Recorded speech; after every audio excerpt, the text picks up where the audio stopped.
नए दिन, नई शुरुआत दोस्तों। हम चैप्टर 7 के Ashoka the emperor who gave up war, ये चैप्टर का नाम है और इसकी शुरुआत करने जा रहा है आपके साथ और मैं दोस्त शेरू के साथ। शेरू, हाय दोस्तों। जी हाँ, इस चैप्टर में हम डिस्कस करेंगे अशोका के बारे में।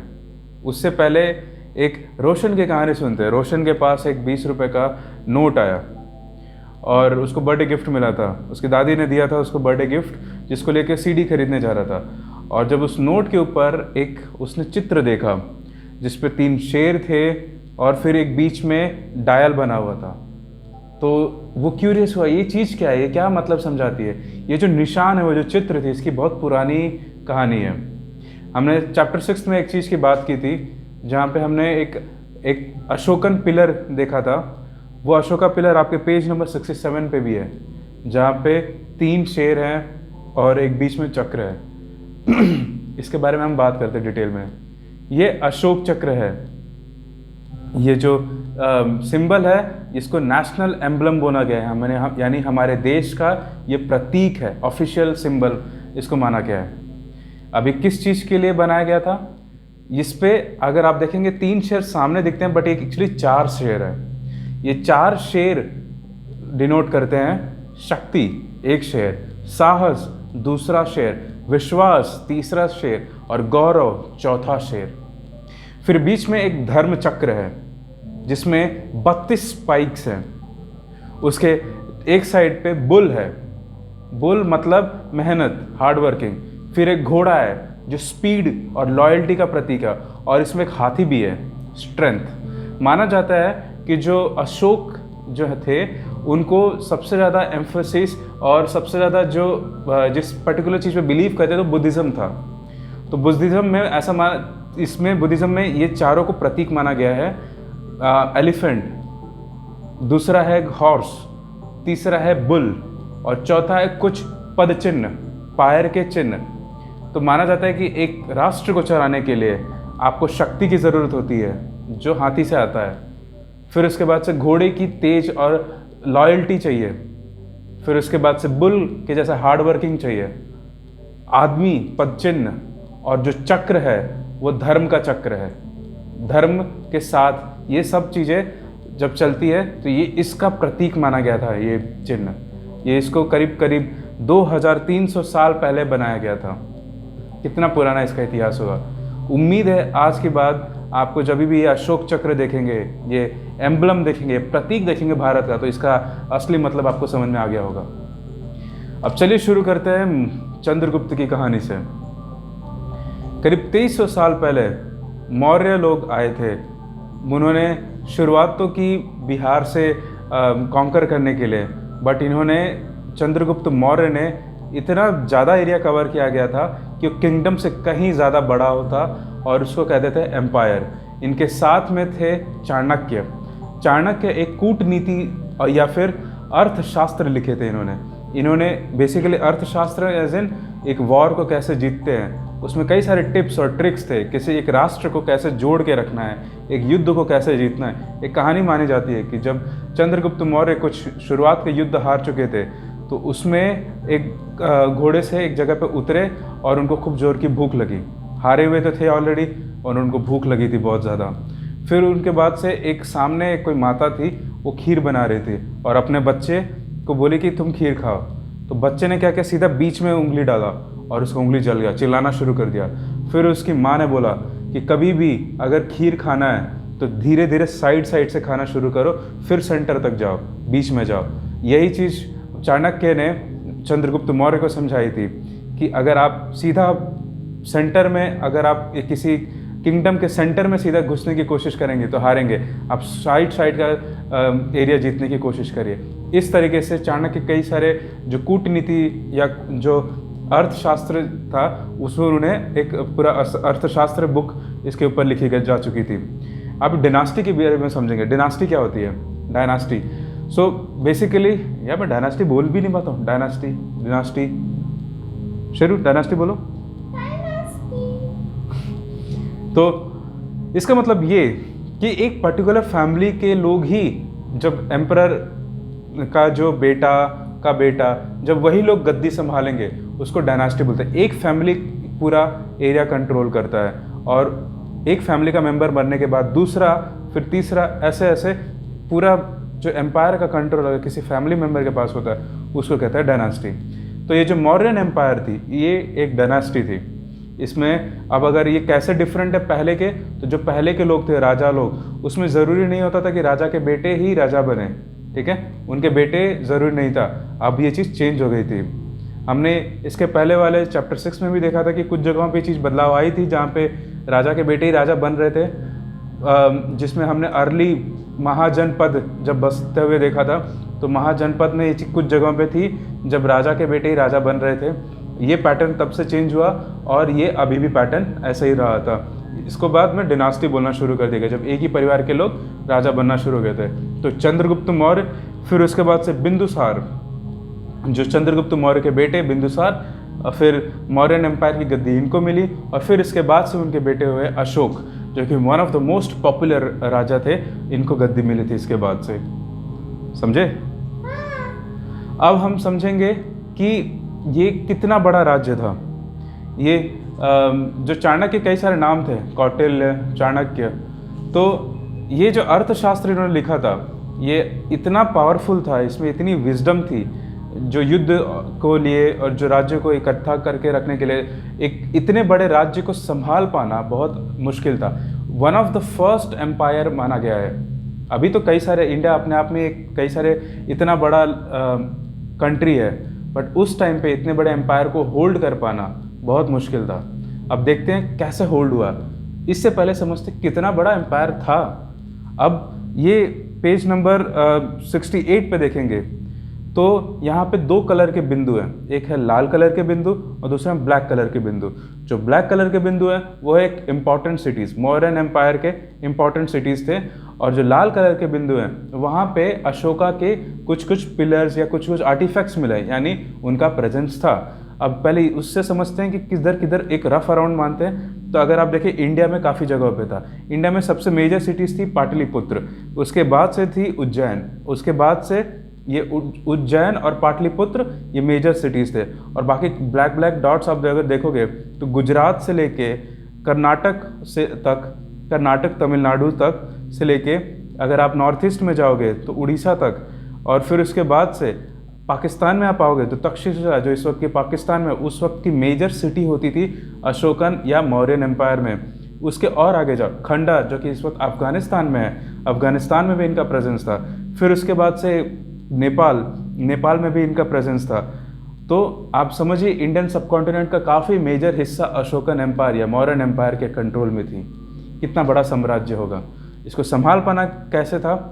अब इसको देखते हैं कैसे कैसे संभाला गया था, इसमें किस तरीके से किस टाइप के लोग रहते थे।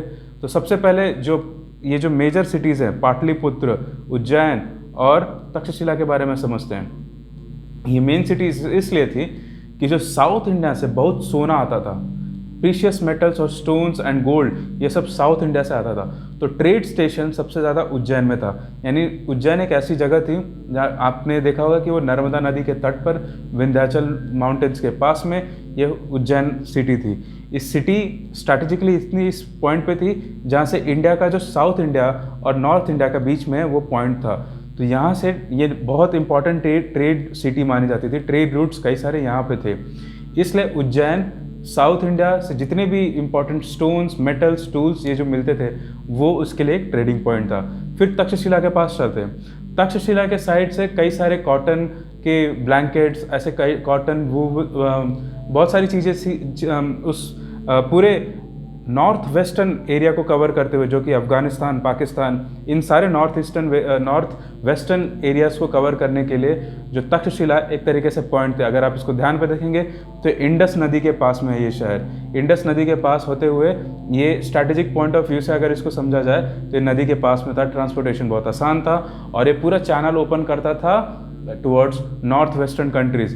ईरान और ग्रीस तक भी इस रूट से लोग जाते थे, जिसके बारे में हम अगले पार्ट में आने के बाद हम आपको सिल्क रोड और ये सब भी समझाने की कोशिश करेंगे। तो तक्षशिला, उज्जैन और पाटलिपुत्र ये इंपॉर्टेंट सिटीज़ हुआ करते थे उस टाइम पे। और जो लोग नॉर्मली जो मौर्यन एम्पायर्स थे वो रोड, वो ये जो रिवर्स के साइड थे, रिवर्स के जो रास्ते थे, इनको कंट्रोल करने में बिलीव करते थे। क्योंकि अर्थशास्त्र में इसके बारे में लिखा हुआ है कि अगर साउथ से सबसे ज़्यादा रेवेन्यू पाना है साउथ इंडिया से, तो अगर आप रिवर वाले सारे एरियाज़ और रोड्स को अगर ऊपर कंट्रोल करोगे तो साउथ से जितने भी आने वाले सोना चांदी गहना है, इसके ऊपर अगर इसके टैक्स लगाते हो तो इससे एम्पायर को काफ़ी बेनिफिट होगा। वैसे कई सारे कॉटन ब्लैंकेट्स ये सब के लिए अगर टैक्स लगाना शुरू करें आप तक्षशिला में, तो एम्पायर को काफ़ी बेनिफिट होगा। ये अर्थशास्त्र में ऑलरेडी मेंशन्ड है। फिर बात करते हैं जो नॉर्थ में और जो ये इम्पॉर्टेंट सिटीज़ होती थी, जैसे नॉर्थ में इम्पॉर्टेंट सिटी हो गई, नॉर्थ वेस्टर्न में तक्षशिला और नॉर्थ और साउथ के बीच में जो है उज्जैन। यहाँ पे कौन लोग रहते थे? नॉर्मली आप देखोगे तो यहाँ पे मर्चेंट्स रहते थे, ऑफिशियल्स रहते, जो एडमिनिस्ट्रेटर थे और जो क्राफ्ट के पर्सन थे, क्योंकि यहाँ पे आपने देखा काफ़ी इंपॉर्टेंट ट्रेडिंग पॉइंट्स थी। तो इंपॉर्टेंट ट्रेडिंग पॉइंट के होते हुए यहाँ पे जो क्राफ्ट के लोग होंगे वो यहाँ पे प्रेजेंट होते थे। फिर उसके बाद से ऐसा नहीं कि पूरा आपने देखा होगा काफ़ी सारा जो एरिया है वो ग्रीन एरिया था, यानी फॉरेस्ट एरिया था। फॉरेस्ट एरिया में हमारे दोस्त रहते हैं, है ना। तो उसके बाद से जो विलेजर्स थे, फॉरेस्ट के लोग थे, वो लोग भी टैक्स भरते थे इस किंगडम को। और वहाँ पे जो हंटर्स गैदरर्स थे वो कई बार अपने अपने डिफरेंट लैंग्वेजेस में बोलते थे। वहाँ पे उनकी अलग अलग सेटलमेंट थी, अपने अपने लैंग्वेजेस में बोलते थे। लेकिन ये मेन सिटीज़ में नहीं होते थे, मेन सिटी से थोड़ा हट के यहाँ पे इनका काम था फार्मिंग करना, हर्डिंग करना और गैदरिंग करना। तो जैसे फार्मर्स तो थे वो हमने जैसे चैप्टर 6 में समझाया था कि अपना हिस्सा एक पार्ट एम्पायर को कंट्रीब्यूट करते थे। हर्डर्स जो थे वो एम्पायर को काफ़ी कंट्रीब्यूट करते थे, जो घोड़े और बाकी चीज़ों से पाल के, और जब भी एम्पायर को ज़रूरत होता था तो उनको देते थे। सिमिलरली जो हंटर्स और गैदरर्स थे, कई सारे वाइल्ड एलिफेंट्स और जो भी फॉरेस्ट के इंपॉर्टेंट थिंग्स है, जैसे टिम्बर हो गए, यानी लकड़ियाँ, मजबूत लकड़ियाँ, फिर फॉरेस्ट से और भी सारी चीज़ें जो प्रोड्यूस होती थी, जंगली जानवर, टिम्बर्स, इन सबको ट्रेन करके एम्पायर को देना, एम्पायर को एज अ टैक्स देना, एम्पायर को मजबूत बनाना, इसमें ये कंट्रीब्यूट करते थे। तो आपने ये देखा कि जो शहर के लोग थे सिर्फ वही नहीं कंट्रीब्यूट करते थे, जो गांव में रहते थे, जो थोड़ा जंगलों में रहते थे, वो भी एक एम्पायर को बनाने में काफ़ी कंट्रीब्यूशन देते थे। फिर उसके बाद से हम अगली बात आएंगे कि जो इनको रूल करता था। अच्छा, एक और चीज़ जो ये समझेंगे कि जो इतना बड़ा एरिया है, यहाँ पे लोग एक भाषा नहीं बोलते होंगे, ये तो जान ही गए होंगे, कई सारे भाषाएं बोली जाती थी। इसलिए अब चैप्टर 1 के पेज नंबर 5 में जाएंगे तो अशोका इंस्क्रिप्शन लिखते थे, इंस्क्रिप्शन। और उनकी इंस्क्रिप्शन अगर पेज नंबर 5 में देखेंगे तो उस खंडहर में मिला था इंस्क्रिप्शन। खंडहर कहाँ पे? अफगानिस्तान में। अफगानिस्तान में उस वक्त 2 भाषाएं बोली जाती थी, ग्रीक और अरमाइक। तो ग्रीक में भी लिखी गई है वो चीज़ें और अरमाइक में भी लिखी गई है चीज़ें, सो दैट लोगों को पता चले। ठीक है शेरू, आपको कौन सी भाषा आती है? मेरे को तो हिंदी आती है। बस? हाँ। अच्छा, now we will talk in English so that Sheru will not even understand nothing. But my अंग्रेजी is also not that good, so I will come back to Hindi.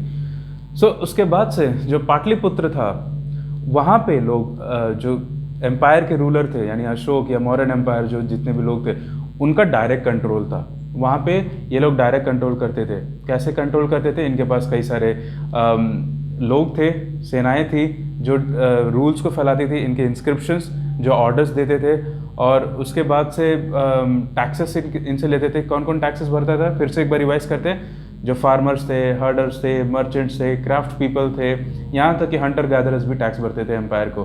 तो और जो टैक्स से कंट्रोल किया था, फिर उसके बाद से कोई लोग गलती करते थे तो उनको पनिशमेंट भी मिलता था राज्य के हिसाब से।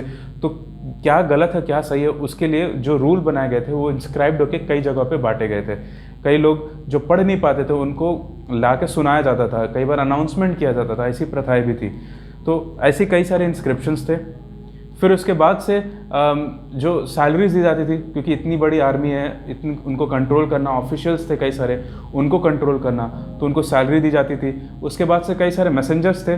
मैसेंजर्स मतलब एक जगह से दूसरी जगह पर न्यूज़ को पहुंचाना।